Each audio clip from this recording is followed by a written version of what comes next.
Всім привіт! Приїхав дивитися на ячмінь. Такий стан.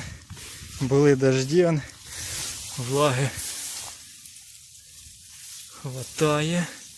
Вон йду, ноги мокрі по рядку. Такий ячмінь. Ну, десь вище коліна є вже. Тоже так є, де вище, де нижче.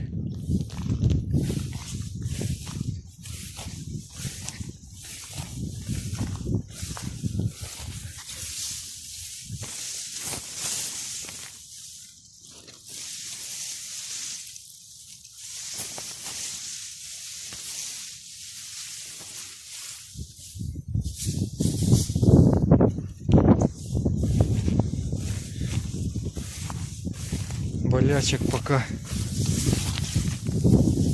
ніяких не бачу.